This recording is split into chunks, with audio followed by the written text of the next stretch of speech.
이스라엘 자손의 온 회중이 회막문에서 울 때에 이스라엘 자손 한 사람이 모세와 온 회중의 눈앞에 미디안의 한 여인을 데리고 그의 형제에게로 온지라.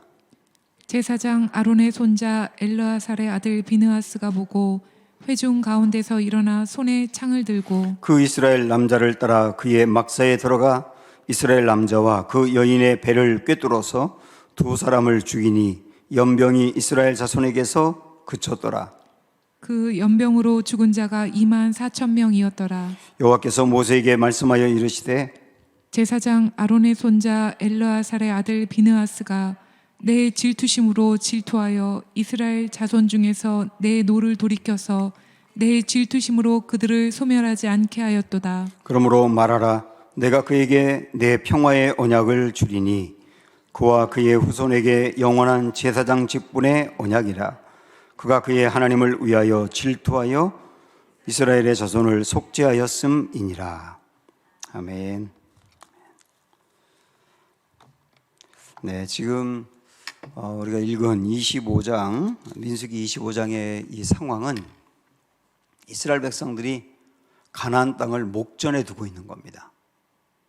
이제 요단강만 이렇게 건너가면 이제 가나안 땅이거든요. 그 바로 가나안 땅을 목전에 두고 엄청난 사건이 벌어집니다. 그게 이제 오늘 25장에 나오는데요. 우리 1절부터 보시면 이스라엘이 시딤에 머물러 있더니 그 백성이 모압 여자들과 음행하기를 시작하니라. 이렇게 나와요. 음행 사건이 벌어진 겁니다. 요 일은 한번 뒤로 가서 민수기 31장으로 한번 가보실까요? 민수기 31장 16절 보면 지금 요 조금 아까 우리 읽었던 1절의 사건이 16절에 소개가 되고 있거든요. 거기 보면 보라, 이들이 발람의 꾀를 따라 이스라엘 자손을 부올의 사건에서 여호와 앞에 범죄하게 하여 여호와의 회중 가운데에 연병이 일어나게 하였느니라. 이게 25장에 있는 사건을 여기 31장 16절에서 소개하고 있는데 이 발람의 꾀를 따라 그렇게 나오죠. 여러분 발람 아시죠? 발람 선지자가 이 발락의 그 요청을 받고 이스라엘을 저주해달라 그렇게 유혹을 받았는데 하나님이 원치 않았기 때문에 저주를 안 했지 않습니까? 그런데 계속 발락이 그 돈을 준다는 게 탐이 나서 결국 나중에는 교묘한 꾀를 쓴 것이 뭐냐면 이런 거였어요.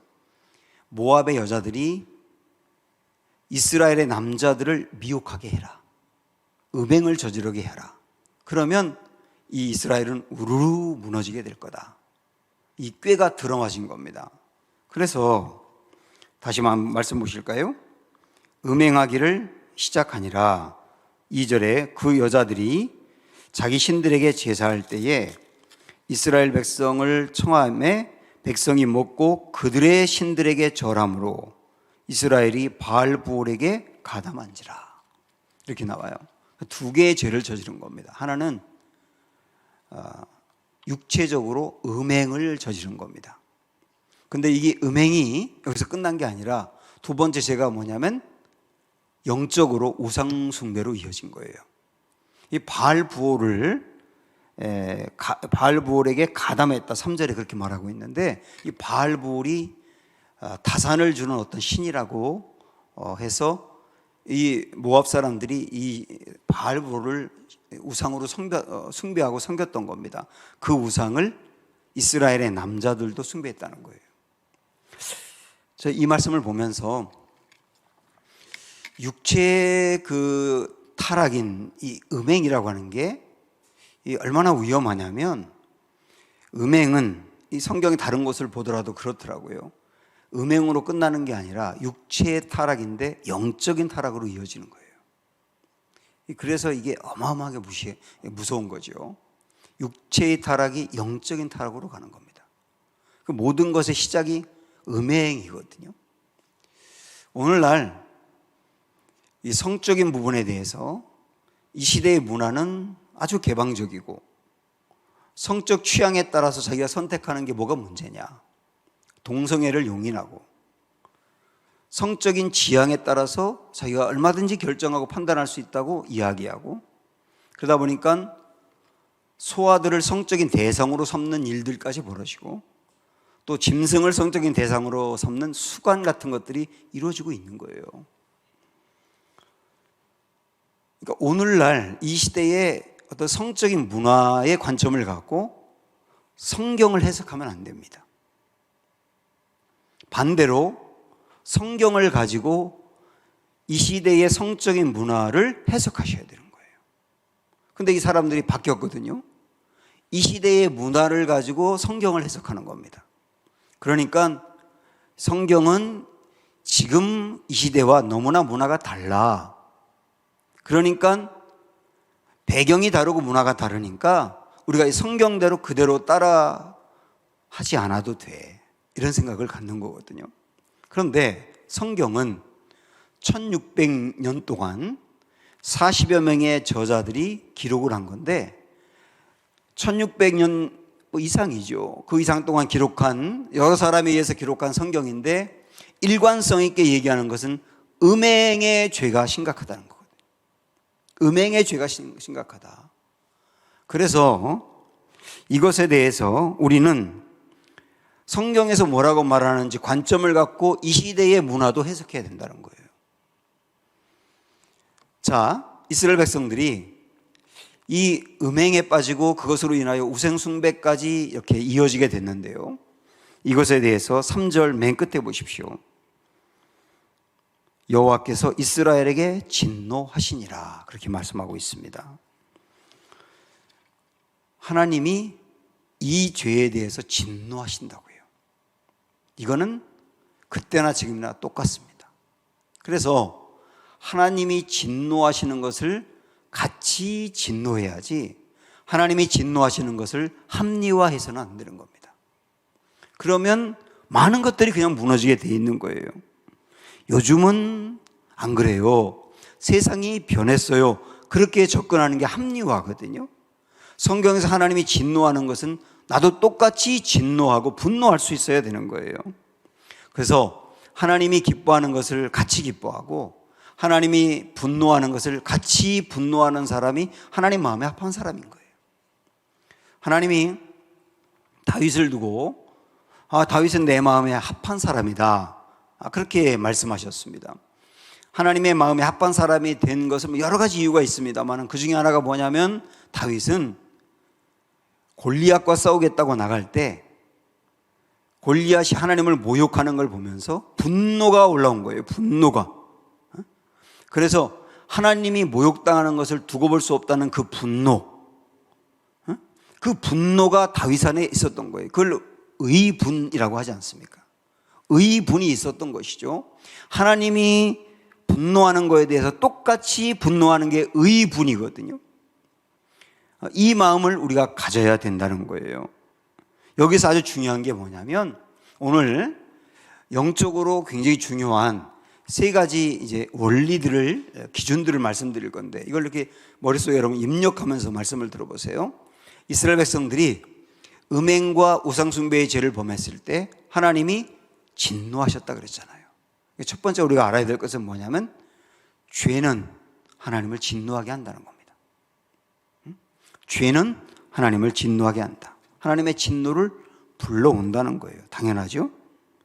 그런데 하나님이 진노하면 그 다음 어떻게 되느냐. 두 번째 우리가 알아야 될 중요한 원리가 뭐냐면 하나님의 진노는 심판을 불러온다는 거예요. 심판을 불러온다. 그래서 다시 말씀으로 가서 보시면 자, 하나님의 3절 끝에 진노하셨다 그랬죠. 4절로 넘어가 보세요. 여호와께서 모세에게 이르시되 백성의 수령들을 잡아 태양을 향하여 여호와 앞에 목매어 달라. 그리하면 여호와의 진노가 이스라엘에게서 떠나리라. 모세가 이스라엘 재판관들에게 이르되 너희는 각각 바알 부올에게 가담한 사람들을 죽이라 하니라. 심판이 있는 거예요. 하나님의 진노는 심판을 불러온다. 이것도 우리가 꼭 알아야 되는 겁니다. 여기 이스라엘 역사로 보실 것이 아니라 지금도 마찬가지 하나님의 진노는 심판을 불러온다.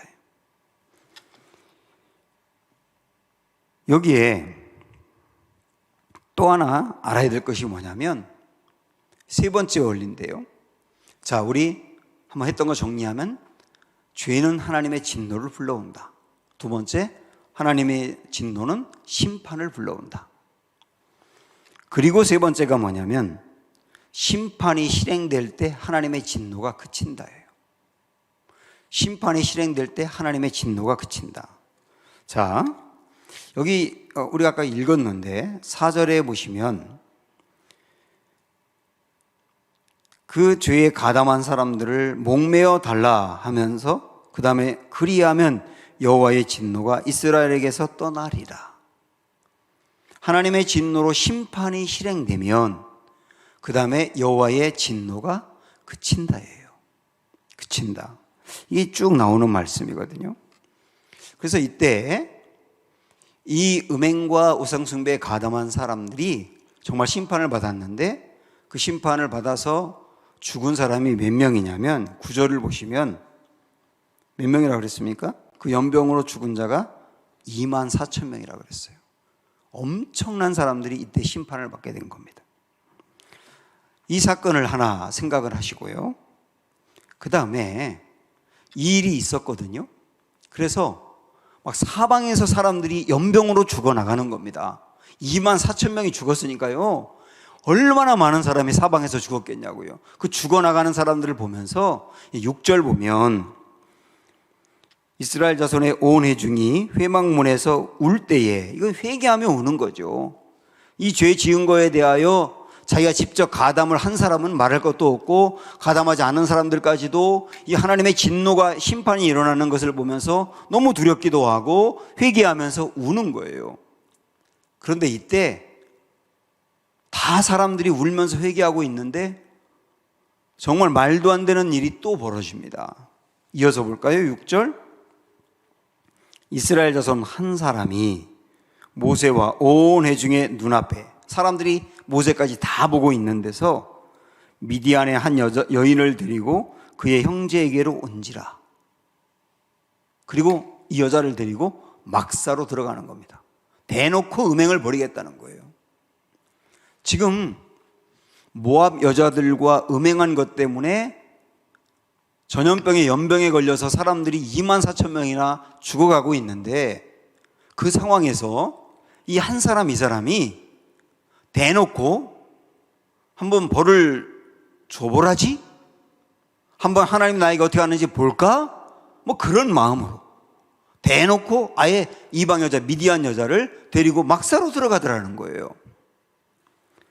이 엄청난 일들이 벌어지게 된 겁니다. 저는 이 말씀을 보면서 가인의 후손 중에 라멕이라고 하는 사람이 살인죄를 범하고 그 다음 뭐라고 말합니까? 자기 아내들에게 가인이 받을 벌이 7배라면 내가 받을 벌은 77배다.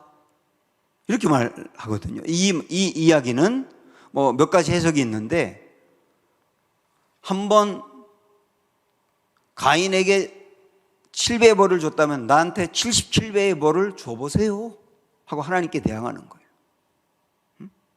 하나님께 그래요? 하나님이 벌 주는 분이에요? 나 사람 죽였으니까 한번 벌 줘보세요. 가인에게 7배 줬다면 난 77배 줘보세요 한번. 하나님께 이렇게 대항하는 거예요.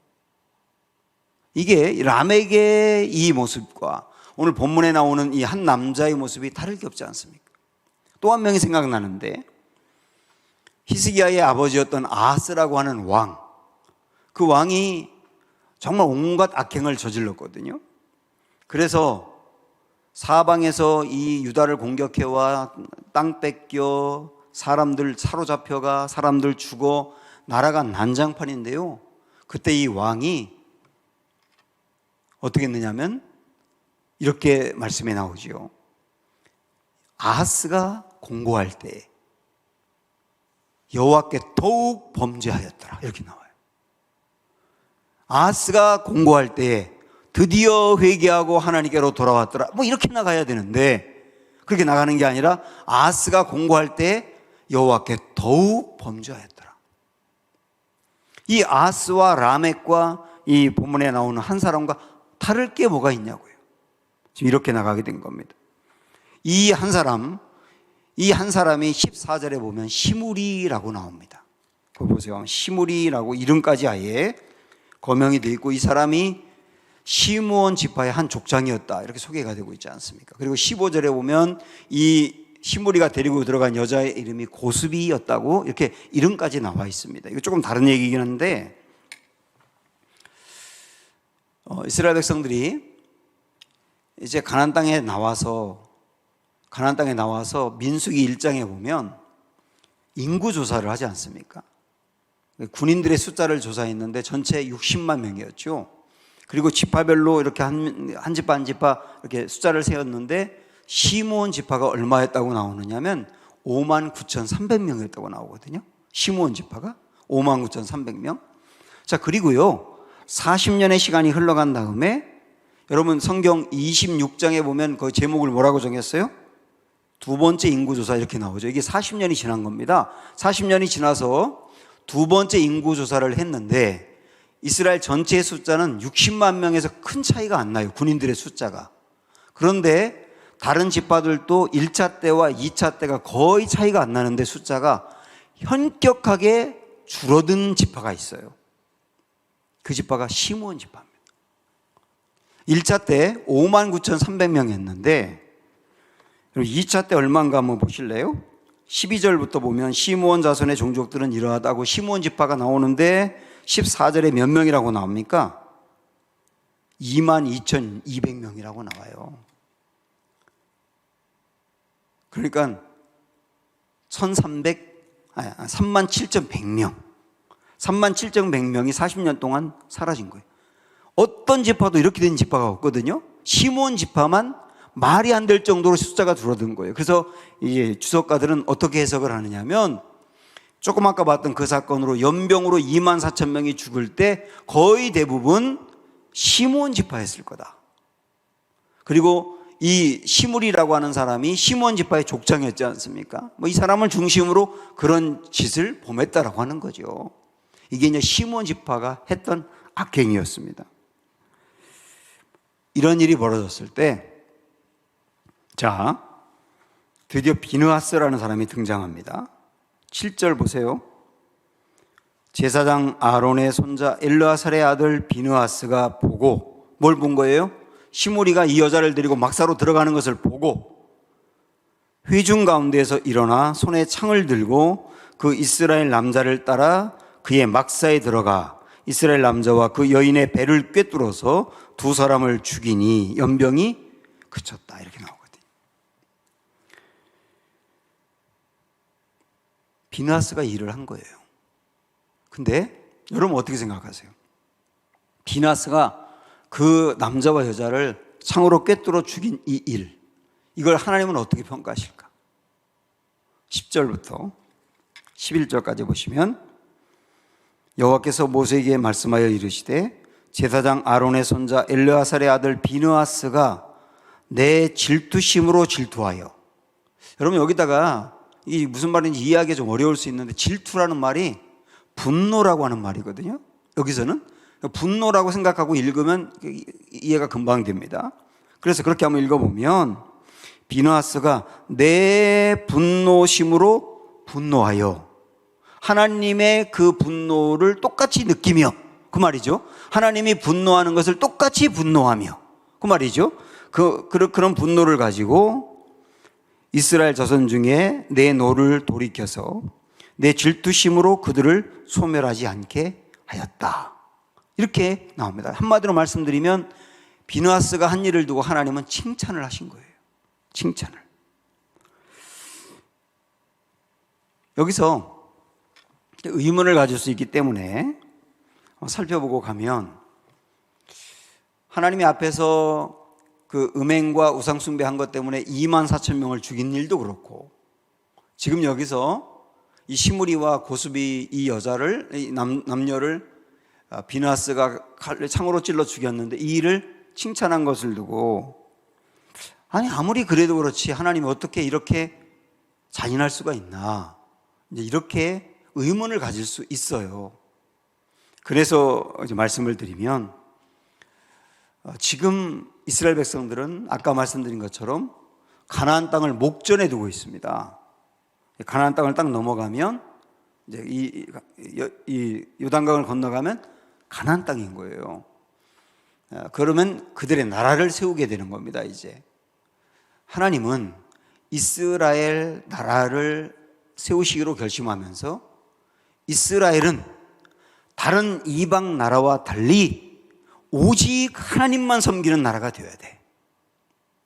또 하나는 그 주변에 있는 다른 나라가 5만 가지 짓을 범하더라도 이스라엘은 하나님의 율법으로 정해주신 그 일대로 행하는 정결한 백성 되어야 돼. 내가 이런 나라 만들려고 너희를 여기까지 데려온 거야. 이게 주님의 마음이거든요. 그런데 바로 그 마음을 가지고 가나안 땅으로 들어가야 될 이 백성이 가나안 땅을 목전에 두고 이렇게 완전히 무너져서 우상 숭배하고 음란하고 이런 걸 보면서도 또 그 짓을 대놓고 하고 이런 걸 보면서 하나님은 이스라엘 백성들을 엄히 꾸짖으면서 이런 모습으로는 하나님 나라가 될 수 없어. 하나님 나라는 아주 깨끗한, 아주 정결한 하나님의 말씀을 중심으로 가는 그런 나라가 되어야 돼 라고 하는 것을 엄격하게 보여주는 거거든요. 지금 그런 맥락으로 이 말씀을 해석해야 됩니다. 그러면서 이 비느하스를 칭찬하는 것은 나의 분노를 너의 분노로 삼는구나. 비느하스야, 내가 분노하는 것을 너도 분노하는구나. 그것을 귀히 여기며 칭찬하시는 거예요. 자, 그런데 이 말씀에서 하나님 우리에게 보여주는 또 중요한 게 하나가 뭐냐면요, 비느하스가 이렇게 죄를 범한 사람을 죽였을 때 하나님의 진노가 그쳤다는 거예요. 그쳤다. 심판이 그쳤다 그 말이죠. 8절 다시 보시면 비느하스가 이 남녀를 죽이고 나니까 연병이 이스라엘 자손에게서 그쳤더라 이렇게 나오지 않습니까?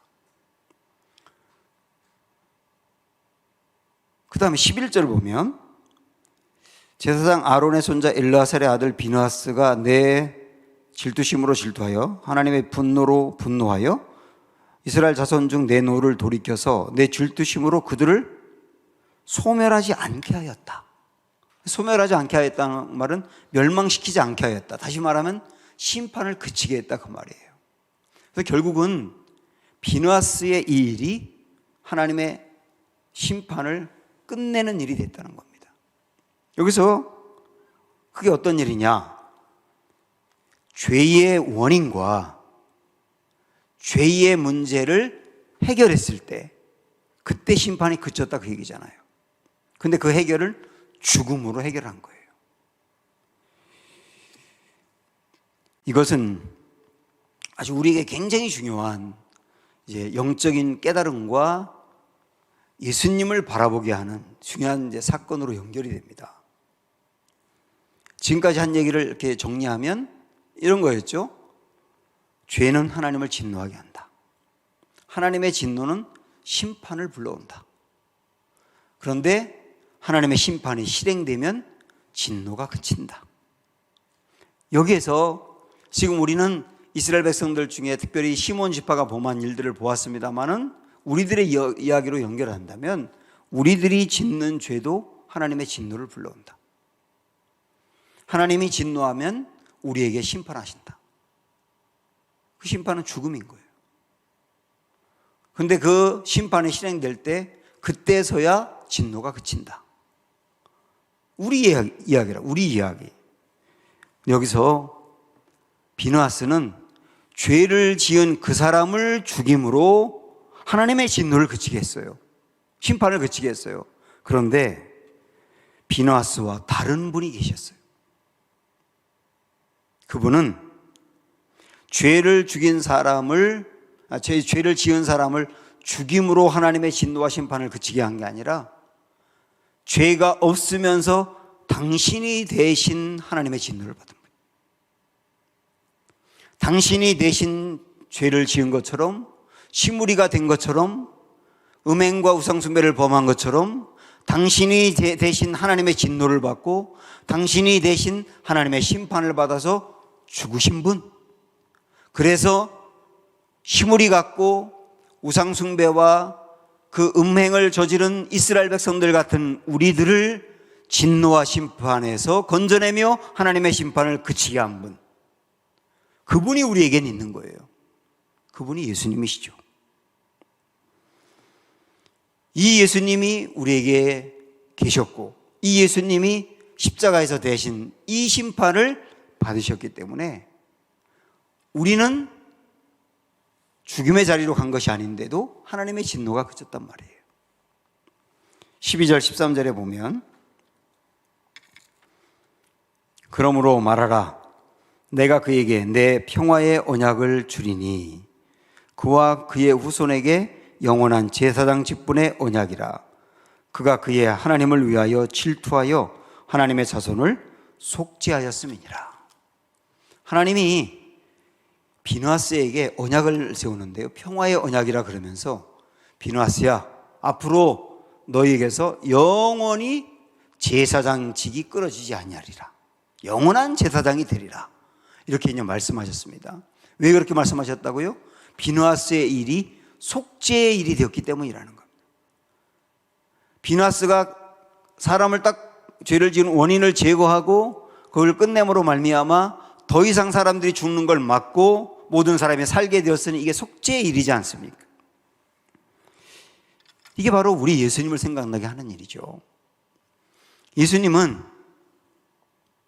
비느하스와 또 다른 대제사장이세요. 제사장은 속죄의 일을 이루는 사람이라고 한다면 비느하스는 아까도 말씀드렸지만 죄를 지은 사람을 죽임으로 하나님의 속죄를 이루게 한 사람이지만 참 대제사장이신 예수님은 죄를 지은 사람을 죽이는 게 아니라 당신이 대신 죽음으로 하나님의 진노를 그치고 온전한 속죄를 이루신 분이다. 그래서 우리가 죽어야 될 그 자리에 주님이 가심으로 우리가 살게 된 거다. 우리 주님은 비느하스와 비교할 수 없는 진정한 대제사장이다 하는 것을 우리에게 깨닫게 하는 말씀이에요. 그리고 이 말씀을 우리가 한다면 비느하스의 일로도 속죄가 이루어졌다면 당신의 몸을 대신 드린 예수님의 그 일로 우리의 속죄는 더욱 분명하지 않겠느냐. 이걸 통하여 내 죄가 사함받고 내가 속죄함 받은 것을 분명히 알고 믿음으로 받는 기회가 되시길 바라고, 그리고 우리를 위해서 이렇게 당신까지 내어준 주님이 우리를 얼마나 사랑하는지도 다시 한번 깨닫는 기회가 되기를 축복합니다. 우리 예수님은 진정한 제사장이십니다. 이 주님을 높이고 싶지 않습니까? 우리 한번 찬양으로 한번 우리 주님을 높여보도록 하겠습니다.